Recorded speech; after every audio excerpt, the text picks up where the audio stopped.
Thanks for tuning into the Sheet Metal Shaping Podcast, where we discuss the pursuit of sheet metal shaping education through traditional coach building techniques. My guest today on the show, all the way from California, the man himself, the one and only Mr. Luc De Ley. How are you? I'm doing great. Thanks for having me. I am genuinely excited to have you here. I get so many messages from other guests on the show, as well as people who watch the show, and they say, you got to have Luc on. The guy he's just a legend in this field. And I'm excited to have you here in person. Boy, that's great to hear. Thank you. This is fun. So for the show today, three key topics that I really want to hit on. One is the history of Marcels. Where did this come from? Like, where did we begin to how we are, or where we are today? Number two is past projects. What have you built? Who have you built for? And there's been some pretty amazing cars that have rolled out of your shop. So I'd love to hear a bit more about that. And then number three, last but not least, that beautiful Roadster behind you is I don't know, that's just spectacular, man. We gotta touch on that and talk about all the nitty-gritty. So that's where we're headed for today. Tell the folks a little bit about yourself. Well, my name's Luc De Ley. My dad was Marcel. We're Marcels Custom Metal. The whole thing started through Dad. I mean, it wasn't for him, I'd probably be working in a motorcycle shop somewhere, selling parts. But he wanted to start a business, and it was on my 15th birthday that he started Marcels Custom Metal. Really? And for me, it was just an after school thing, and no more summers. I just worked full time from that point on. Yeah. And I didn't know much more than how to push a broom. I didn't know the difference between steel, aluminum, or what. So I just started helping. And then I got an older brother who was also involved, and he knew more than I did. He knew how to weld. He knew how to do a little bit of metal stuff. So he kind of did what he knew how to do, and then I would help my dad. And then just from the years and years and years of always being his helper, eventually you catch on. And it took a while. It took probably a good 12, 15 years before I felt comfortable. Yep. I guess back in those days, I was more interested in motorcycle racing than I was banging on metal. But just through the years of doing it, I never thought I'd be doing it for so many years. I started when I was 15, and I'm 63 now. So that's, do the math. That's how long I've been, 48, 49 years I've been banging on metal. Wow. It was the unofficial apprenticeship. It was just dripping on you every day. Yeah. It wasn't, my dad was never a great teacher. Mm-hmm. And I mean that in a way of, he didn't sit there and say, this is why we're doing this, or this is how you do this. So just enough time sitting there with him and pushing metal through a roller, one of us on each end of it and stuff like that. You just catch on after a while, Sure. So it was not an easy road for me to learn. It was difficult. I probably could have been a doctor instead of a motorcycle racing doctor. Yeah, there you go. But no, it's at this point, it's I love it. It's a hobby. Mm-hmm. It's a really tough job if you don't enjoy it. I tell everybody that wants to start banging on metal, if you're doing it for the fun of it, it's awesome. If you're doing it to make a living, it's not so great. There's easier ways to make a living. Right. You just it takes a long time to learn, and then it takes even longer to try to perfect it. And you're working per hour. Everything you do isn't, and it takes so long to do a project. It's one thing to build a patch panel or something, but if you're building a whole car, you get a lot of time wrapped up in it, and then it's hard to justify a shop rate, when you get thousands of hours in something. So yeah. Would you say when your dad started the shop, was he a trades guy or was he a business guy? No, he shaped metal his whole life. I think I told you we're from Belgium originally, and we moved to the United States. I was only 3 years old when we moved here. But my dad, he's been a metal shaper since he was 14 years old. Wow. And all through the war, he was shaping metal for trucks and this and that, and in Belgium. And then through that, it really wasn't like right now. It's like, oh man, you're shaping metal, you're an artist, you're this. Back then, it was just a trade. Right. No different than anything else. So when we came to the States, he got sponsored by a guy that saw a car that he had built in Belgium, and he wanted a car built. So this guy sponsored us to come to the United States. Wow. And Dad built this guy a car eventually, but he just got a job at a regular collision shop. So he's just doing collision work like anybody else was doing back in the early 60s. And then every now and then a Ferrari or a Porsche or something came in that parts weren't really available, and it'd take 6-8 months to ship parts over from Europe. So Dad just said, well, I can build you a new front end. You don't got to Sure. go Yeah. to Europe. I'll just build you a new one, And then over time, word got out, and then he started getting some restoration work in where you couldn't buy parts for, say, a Duesenberg or an old Packard or whatever it might be. Well, I can build you that. And then word got out. And so eventually he said, to me and my brother, do you guys want to start a shop? And I just went along with it. I didn't know it was going to be a career, but it's it all started there, and if it wasn't for Dad, like I said, me and my brother, I don't know what we'd be doing, not this, that's for sure, Yeah. Does your brother still work in the metal shaping industry or with you at all? No. And like I said, it's not a real fun job if you don't enjoy it. And he was really good at it, but he never enjoyed it. He always dreamt of being a professional pilot, American Airlines or United or something like that. But he never had the opportunity to pursue that career, So he kept doing what he knew how to do to make a living. And he was good at it, but he never enjoyed it.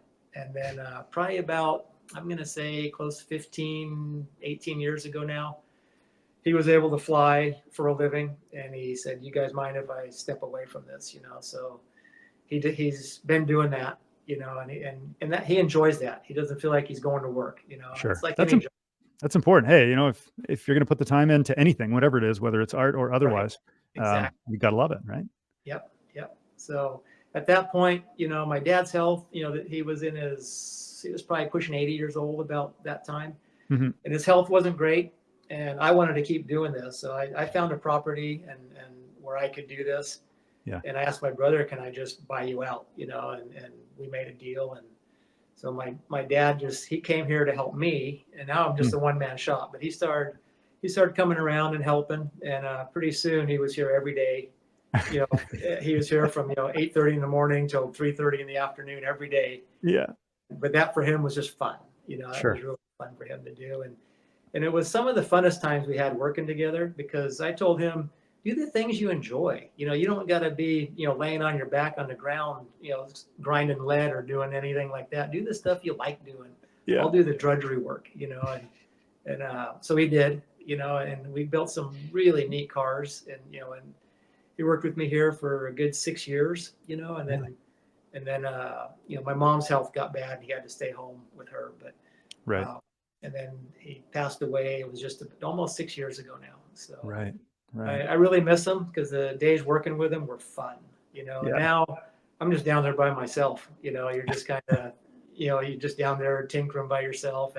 And my helper now is my wife, and I get a lot of people, hey, I'll come work with you. And it's like, it's easier to do it with my wife. So if I ask her to hold something in the Englishwheel, hold it a certain way, and follow me, she's really good at just following. And I'll your get dancing guys partner. Here, and I'll get guys here that they know how to do a little bit, and then even me and my brother, we struggled on the wheel together. But me and Dad, or my dad and my brother, it was no problem. But when it was me and my brother, we had issues, on the wheel. So again, trying to get help in here. I get people all the time, I'll come work for free. I just want to learn how to do this. Well, I wouldn't make somebody do that, for one. And it takes more of my time to explain to you how to do. I might as well just do it myself, Right. And then again, everything you do, you kind of work to your standard.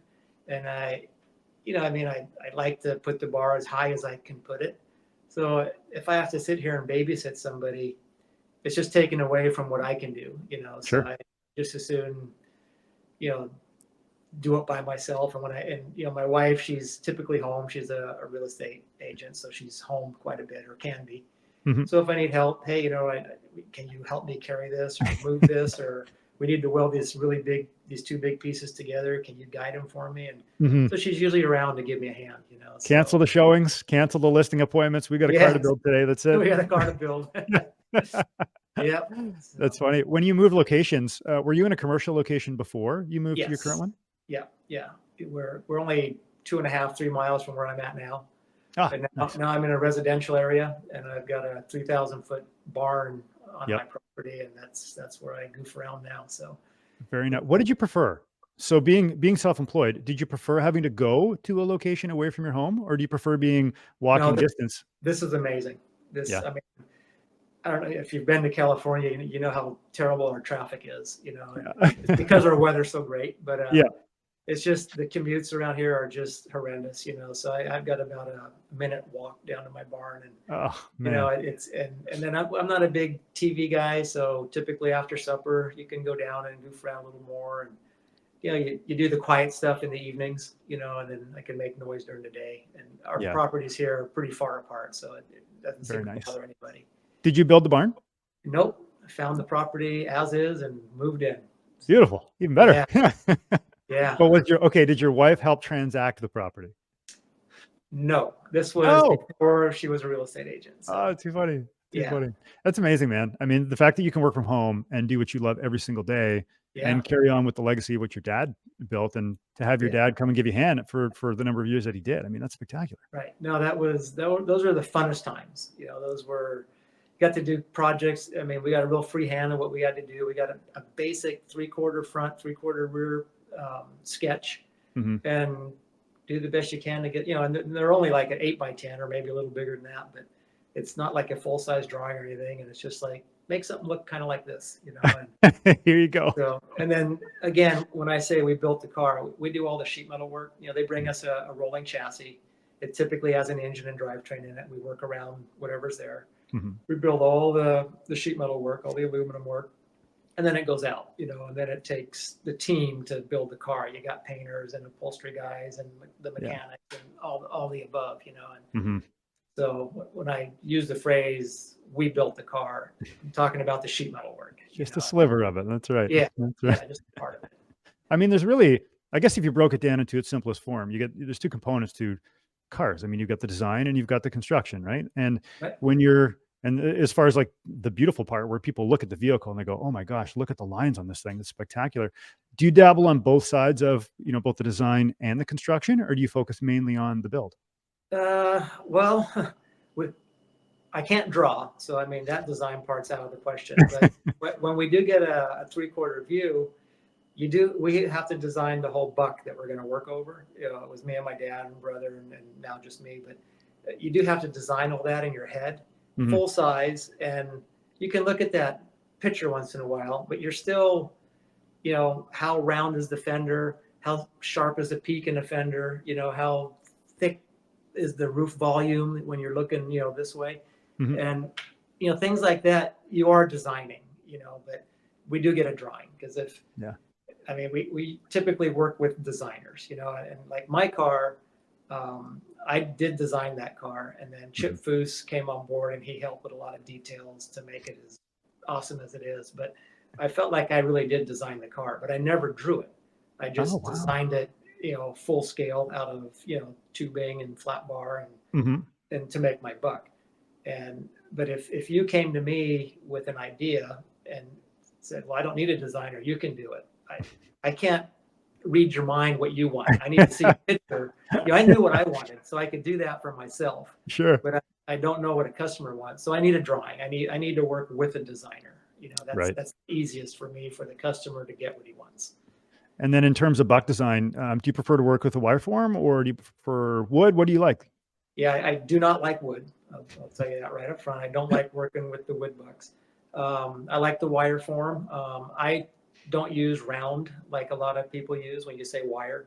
Mhm. I use 1/2 inch square tubing, 16 gauge square tubing. Yeah. I'll use like 1/8 inch thick by 1 inch wide flat bar. I'll use that to make Mhm. my bucks. But yeah, I definitely prefer a wire type Mm. buck over a wooden buck. And the reason I say that, I've had wooden bucks in here, and they're very accurate. And there's nothing. I'm not saying they're not right. They're right for whoever likes to work with them. Yeah. When I'm shaping over it, I can't put a clamp on anything. There's nowhere to put a clamp, and then Yeah. you got to start, making brackets. So you got to start putting holes in the wood to put a clamp on. And then when you stick your head underneath it, when it's a wire frame, you can see where you're touching and where you're not touching with your sheet metal. Yeah. And when it's a wooden buck, you got like an A crate, you can't see down in there. So That's true. how close are you? You know, but I mean, there's nothing wrong with a wooden buck. I prefer a wire frame. Yeah. I mean, I guess they both have their pros and cons, as you say. Like it depends on Yeah, what somebody likes, right? But right, I mean, for you, you can bend that wire, bend that tubing however you see fit. right, right. And again, you know, when I'm shaping my metal, I can put a clamp where I'm going to put a clamp.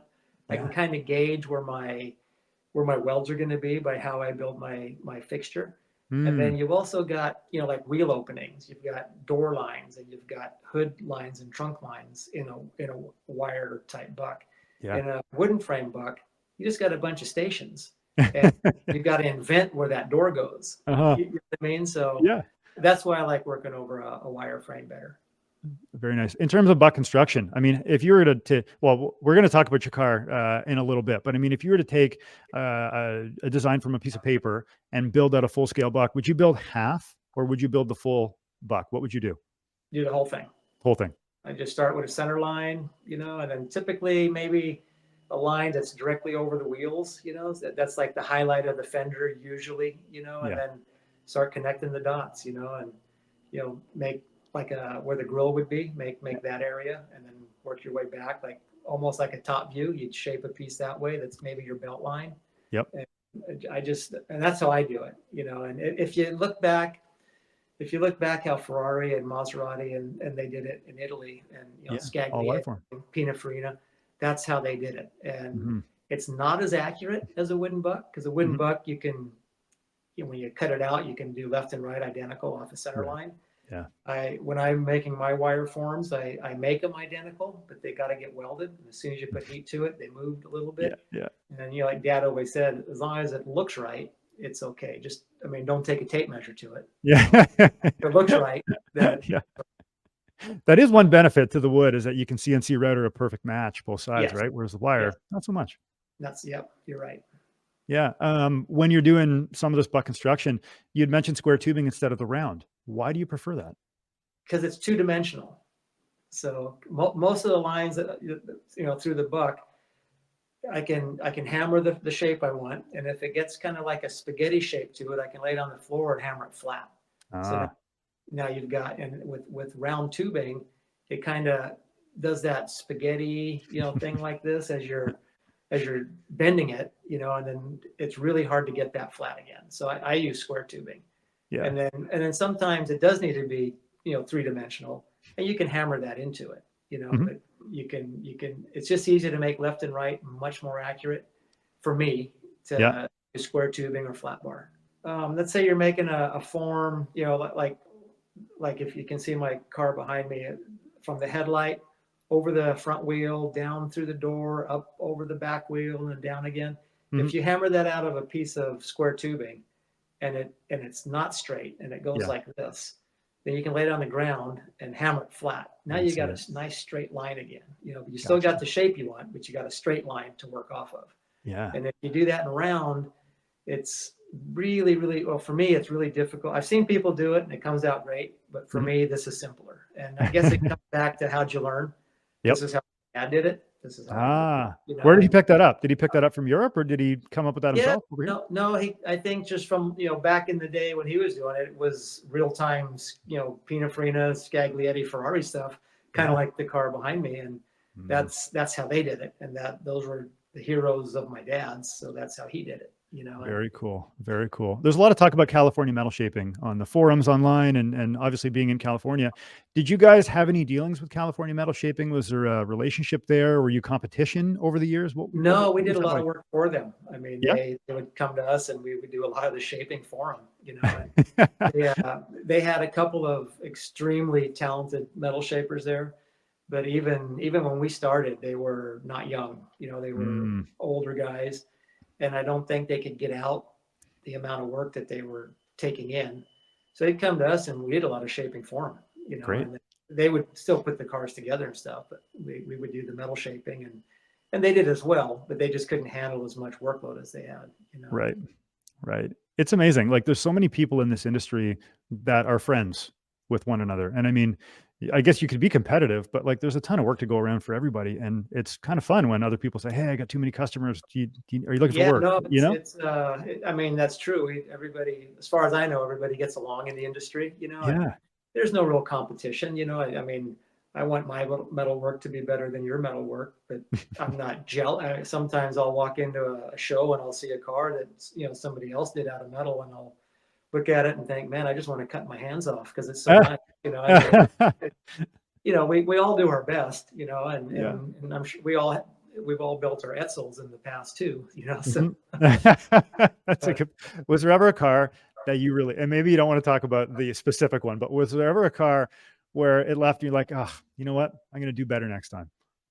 Yeah, I've had those, where, next time I'm gonna, sometimes you do it to help the customer to cut the price a little bit here and there, and you try and speed things up. Mhm. And when it comes down to the metal finishing part, it's just time. So Right. when do you want to stop? Yeah. And then my dad coming from a body shop,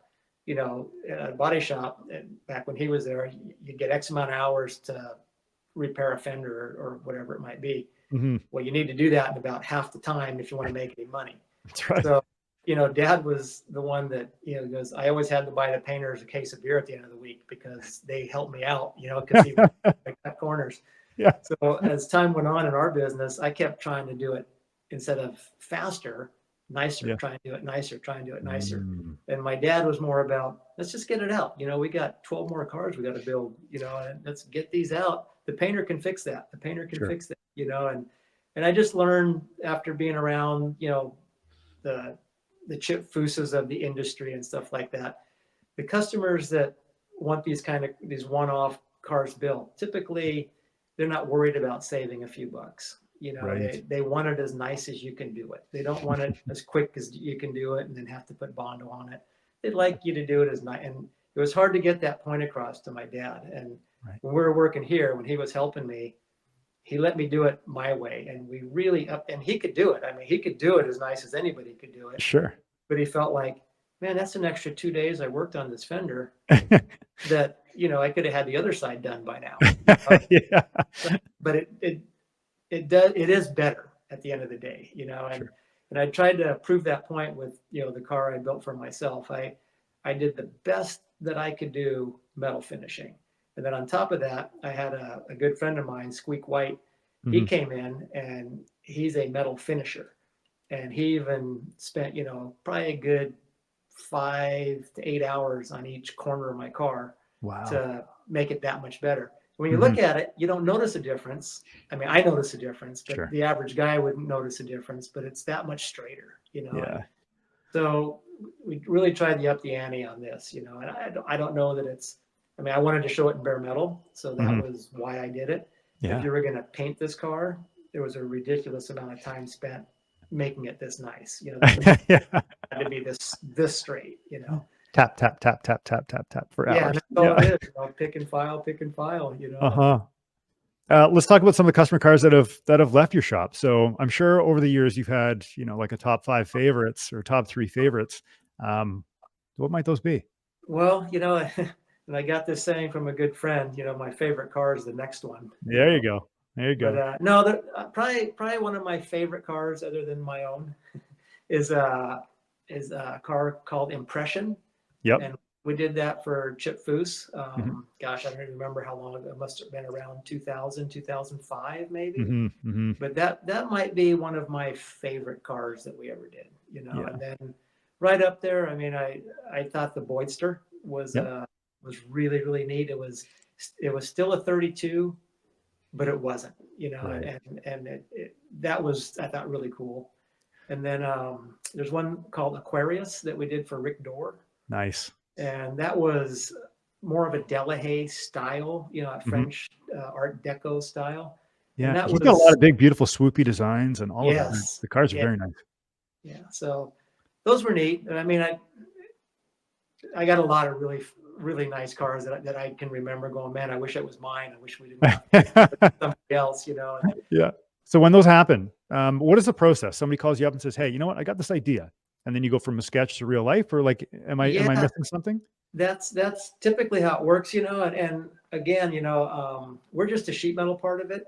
And, we do work for so many builders. Back in the day, Boyd was probably our biggest customer back when Yeah. Boyd was on top of the world. Sure. And then, Roy Brizio and, now Chip Foose and Rick Dorr and Roger Berman. And I mean, the list goes on and on. There's so many builders that they're better off coming to us. And a lot of times they can do the metal shaping, but they're not proficient at it. What I can do in a week might take them a month.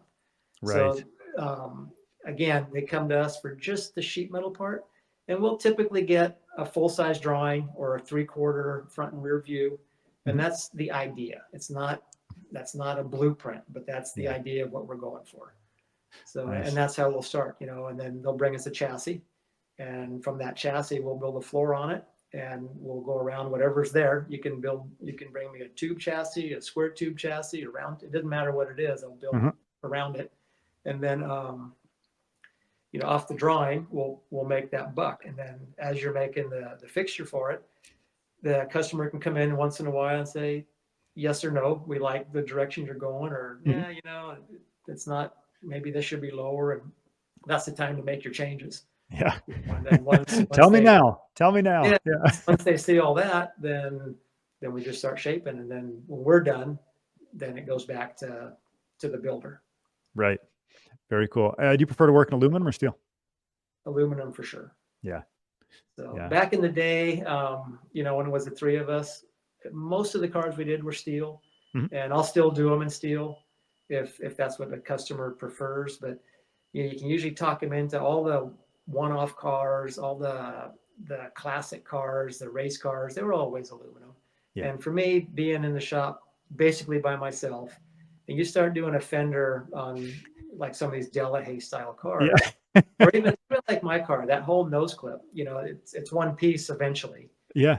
It only weighs maybe 30 pounds, right. But it's big and awkward, and like a fender on a Delahaye, it could be 12, 14 feet long, a front fender, big and round. And in steel, that gets to be a struggle when you're by yourself moving stuff around. In aluminum, that fender weighs, 25, 30 pounds, and it's easy to manipulate by myself. So I prefer working in aluminum hands down. Do you find it softer on the tooling as well? Definitely. It's definitely easier on the tooling. It actually shapes a little bit faster. It warps a lot more when you're welding. And so there's a little bit more cleanup, but then the cleanup also goes a little bit quicker than the steel. So I hands down prefer aluminum. I'll always try and talk a customer into an aluminum project. Would you prefer to do a whole car as opposed to a piece of a car or a fender or something like that? Like, what is your preference? Probably a whole car. I mean, just because the satisfaction of when it's done, you start with nothing, and you end up having a completed, when it goes out my door, it looks like it's done.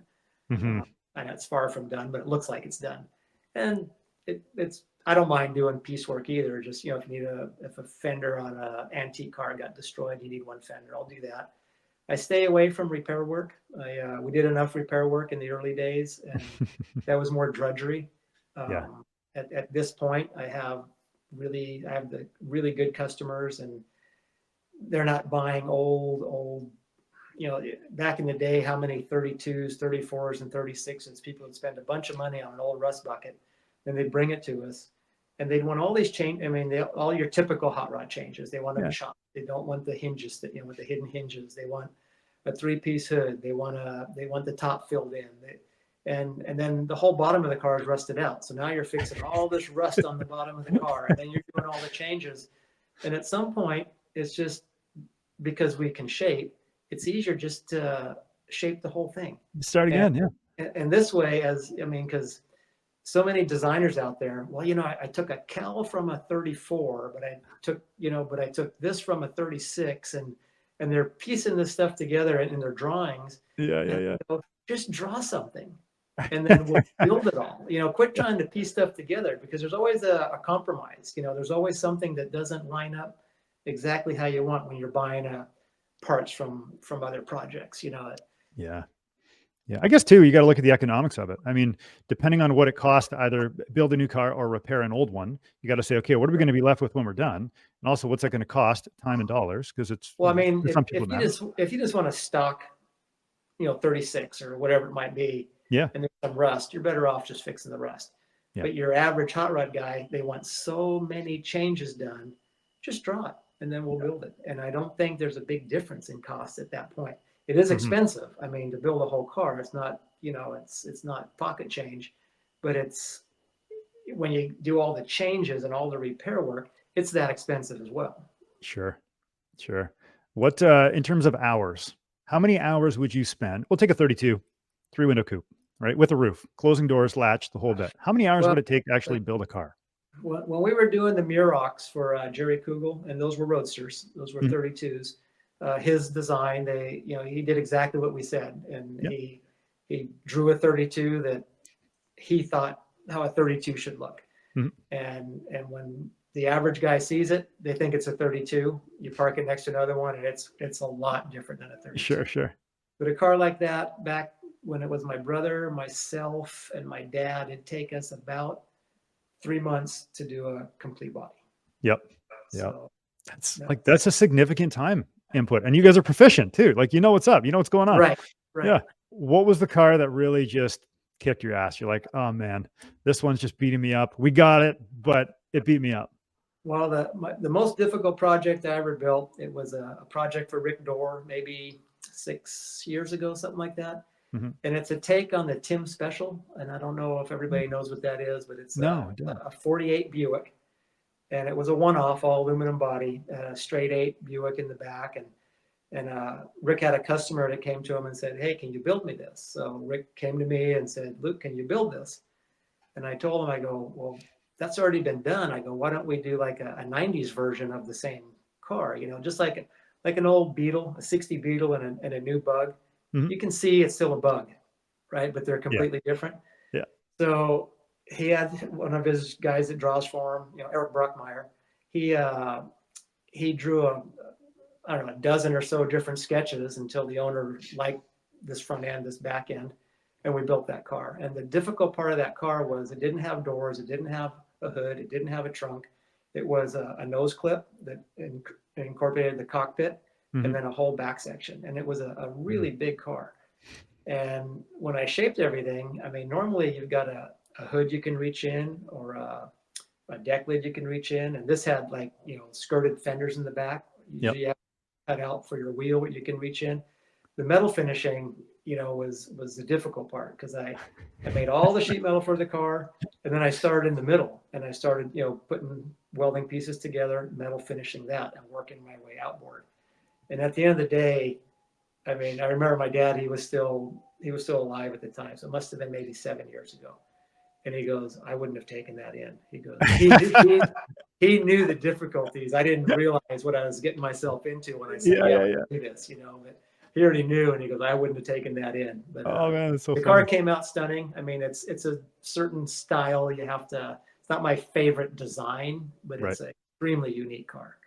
Do you have a preference? If you said, this is my era, I prefer 30s cars or 50s cars. Do you have an era that you say, Yes, for me? what you see behind me, the late 50s, even early 60s, Yep. race cars. That's probably my favorite, and then along with my dad's favorite was also the late 50s, and that's what when I built this car, it was kind of, my dad had just passed away, and it was kind of in his honor this was like his favorite era of car. Yeah.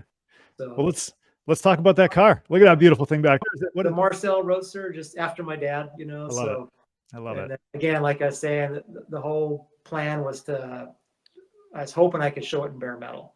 I didn't know that I was going to get it nice enough to all the door gaps. Everything they're not flawless, but it's as close to flawless as I could get. Again, I thank Squeak White for his help as well.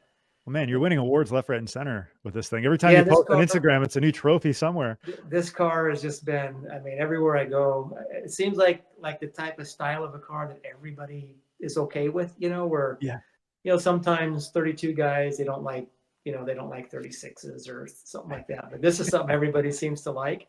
And then I think the rawness of it, because it's in bare aluminum and the welds show up when you weld aluminum, and then you get it this clean. Yeah. The weld discolors just a little bit, so you can see the quilt work of all the different pieces.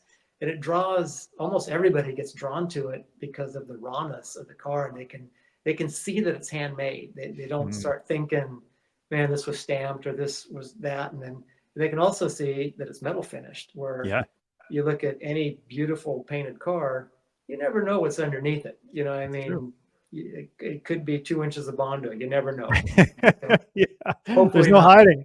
There's no hiding on your car. There's no hiding anything in this, you know, so. Yeah. But, I do appreciate and enjoy the rawness of something like that. Like even on, you look at an old hand fabricated Cobra body and you can see the file marks in it. yeah. And sometimes people will fill them out and sometimes they don't. Right. And I think that there's a beauty in many different paths that you can take to automotive sculpture in this case. And I mean, you've polished yours and it looks spectacular. Like, Yeah, holy well, smokes. thank you. It's actually, it's not actually polished. It's just, I tried to sand it till it didn't have any more scratches, you know, and my goal was to make the aluminum look like before I started, you know, when it was still on my rack when I pulled it off. And just the grain of the aluminum is basically what you see in it. I didn't really want to get into that chrome look, you know, that wasn't for me. But I just wanted it to look raw, you know, and then again, guys like Chip helping me out, you know, that, you know, hey, what if we paint the dash and you know, a little bit of paint here and there, and the engine and the frame, and the contrast, you know, it just came stunning, you know. I see a little bit of Scarab in that car. I see a little bit of late 50s, early 60s Ferrari in that car. And then I see some stuff that you don't see anywhere else. What did you pull for inspiration on that car? That's exactly what it was. Looking through books, looking through books, and, you know, from here, I like, you know, like the Scarab front fender, and then the hood scoop. It's right off a model of a little Ferrari 250 Testarossa I got. It's like, oh man, scoop. And then the back is a little more Aston Martin, you know, and I didn't try to copy any of it. It's just this is kind of how it came out, you know, but it was all inspired by, you know, stuff from that era. And, you know, like my dad always said, you know, whenever we build a car, it's like a loaf of bread. You're not sure how it's going to come out of the oven, you know. But I was really, really hoping that people would see, and I've got it at most of the car shows, you know, if you're a Jaguar fan, man, I thought there was a Jag until I got up close and started looking, you know, and then some guys, I thought it was a Ferrari until I got close, and then they could tell it's not, you know, and that's funny. And I don't always get that result, you know, but I was hoping for that result on this project. And how did you balance shop time working on something for yourself versus shop time for customers' cars? Evenings and weekends, and then every now and then I cheated a week, and then I'd work on this instead of something else, you know. And it was during COVID. I wasn't as busy as normal. Yeah. So it worked out perfect, you know, the timing of doing this, and it still took 3.5 years of my time to get it this far, you know. But, and did you just do the body and farmed out the rest, or where did you start and stop? Yes, you know, the Chip did all the paint work and stuff for me, and then a good friend of mine, he did all the mechanical work. Brad Brody, he's actually a neighbor and a great friend, and he did all the mechanical work for me because I'm just a sheet metal guy. I've never built a complete car. You know, this is my first go at doing a whole car, and I did most everything. I mean, I've never run brake lines. I've never run fuel lines. I've never. So much I learned because I was on a budget, you know, and I did it, you know, my time for me was free. Yeah. So it was, I did what I could myself, but then, you know, Chip, let me paint that for you. You know, let me do this for you. So it was, I mean, there was some teamwork, and I had a good friend up in North Dakota, Doug Peterson, and he helped me with, hey, Doug, where do I get this? And he knew right where to get everything I needed, you know, and so as far as an engine and transmission and then the rear end and all the above, he helped me with that. So what's in it? Let's talk about the mechanicals. It's got an LS3 in it, and I put the Baileigh 8 induction on it, and I wanted it to look like an older motor, so that with the 8 stack on it, you know, it looks like it's carbureted. You know, I wish I had 4 more cylinders, but I can only afford 8. So, but and then Mike Curtis made me some valve covers for it. Coil pack. So when you open the hood, it just looks like a vintage motor, you know. And then it's got a Tremec 6-speed in it, and then a Winters quick change rear end. you know, with Nice. the inboard brakes, and that was very period correct, like a Jag would have Yep. had back in the day. And so, You got all the bits, man. You got all the bits. yeah, no, it's I want to say the crate motor was 480 horse, and the car weighs 2,360 pounds. So That scoots, I'm sure. Yeah. yeah, it's fun to drive. It's really fun to drive. And you know what's the best about that? You got the vintage look and then you got the modern performance. So it Oh starts yeah. every time and you look amazing on the highway. And there's no issues, there's no breakdowns. Like it's just, you're just dialed. No, the year I've had it on the road, I've got right at 2,000 miles on it. You know, so I've Nice. been driving mainly local car shows, this and that. So Mm-hmm. it's fun. But it's like a race car. I built it to emulate a race car. Yeah. So there's no creature comforts. There's no radio. You couldn't hear one if there was one. There's no air conditioning. There's no heat. You know, so it's a hot rod for sure. Yeah. You know, Yeah. it's something to go have fun with. Favorite part of that build? The day I got to drive it.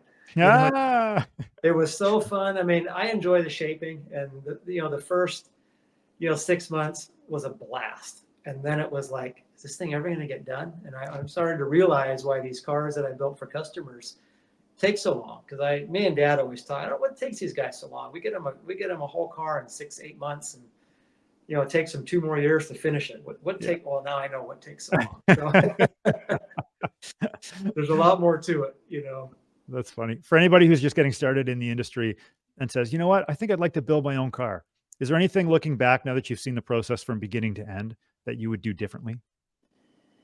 No, I'd tell anybody, go for it, and start at the bottom. Don't get ahead of yourself. Don't try and build the body before you build the chassis. Don't come up with your drivetrain. Get a chassis that you can basically drive, and then start on your body, and just dreams come true. I mean, it did for me on this project. So For sure. I've actually got a text message here from Ron Covell.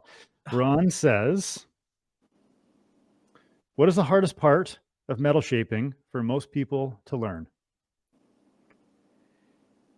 wow, the hardest part. I mean, it's hard to. I mean, it's hard to explain that, because you gotta feel it and you gotta see it. When you're, it's like, I can't draw a stick figure where somebody could figure out what it is. And then I watch Chip draw something, and he's on the other side of a table drawing it upside down, and it's like, I think you just have to vision it in your head. So when I'm shaping something, you got to decide, am I going to stretch? Am I going to shrink? There's a combination of those two.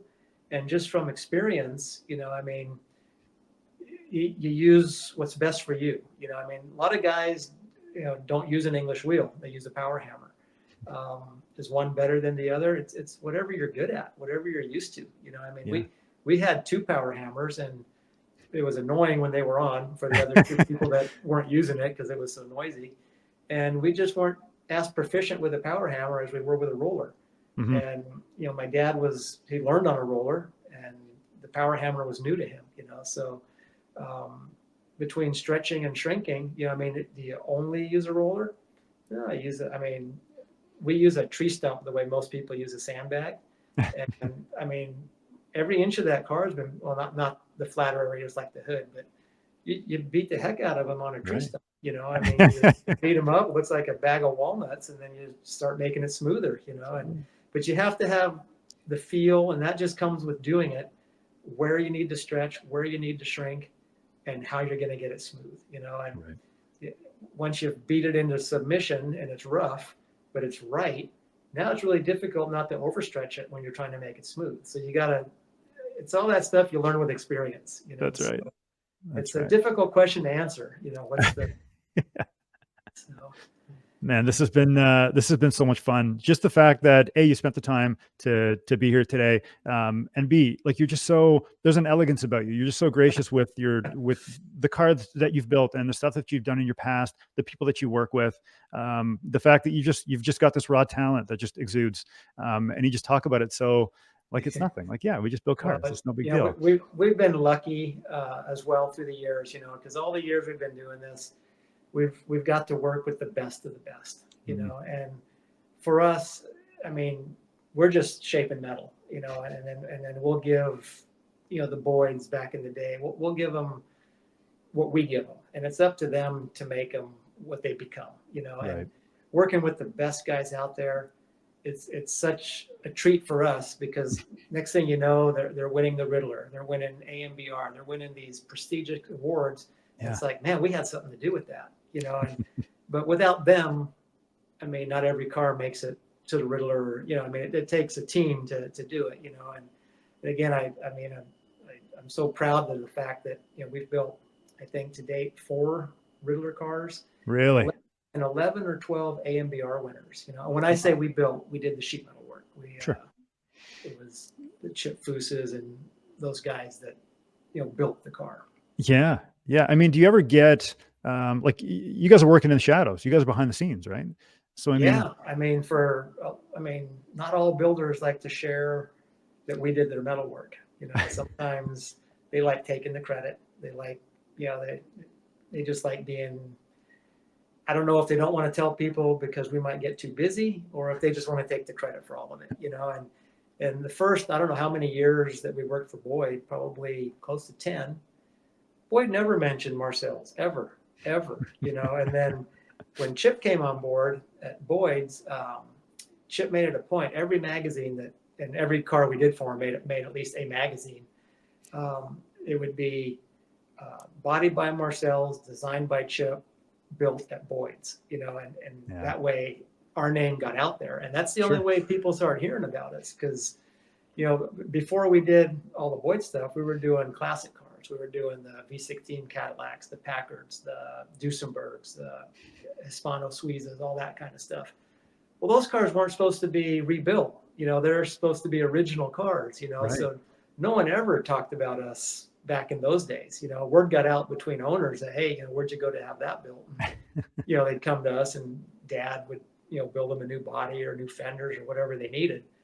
But, you know, we were coined the great counterfeiters of its day, because, you know, these cars were phonies, even though they were really that car to begin with. But there's nothing left of them. So we'd build them a whole new car. And then, you know, once, no one ever said, hey, that was built at Marcels. Nope, that's an original car. You know? Wow. If we, you know, as we wind this down, is there any lasting impression that you want to leave on the industry or on Marcels as a brand as you move on in your years and continue to build cars into your retirement, whenever that may come? Yeah. I mean, if I can, I'm going to be like Dad and do this till I can't, you know. But, yeah, just, I mean, we've been lucky to work for all the great customers that we've had, you know, and the projects we got to do were always 99% of the time were really fun projects, you know. So I just hope other people get inspired. You know, it's kind of a dying trade. There's a reason for it. It's a difficult way to make a living. You know, you need to be proficient at it to make a living at it, because even the wealthiest people have a limit on, you know, what they're going to spend on a toy, you know. Sure. So, but I hope some of the cars we do inspire, you know, some younger people to actually get out there and take some classes and learn how to do some of this stuff. And it is gratifying. It is, you know, it is fun once you get past the learning curve. The learning curve is extremely frustrating. I can vouch for that, but it's, I mean, I wouldn't trade it for anything at this point. That's amazing. Thank you so much for being on the show today. Where can people find out more about you and what you're doing with Marcels? You can find me on Instagram at Marcels Custom Metal. And then I typically have an open house here. And you can find me on Instagram for where the open house is. It's usually the Thursday before the Grand National Roadster Show in January, and then the Thursday before the Father's Day show in Pomona in June. So awesome. If anybody's in the neighborhood or from out of town at one of this big car show, stop on by. The door's open, and the more the merrier. And bring a hot rod if you're driving. There we have it. Luc De Ley of Marcels Custom Metal. Don't forget to like, share, follow, and subscribe, and we will see you on the next episode. Awesome. Thank you so much.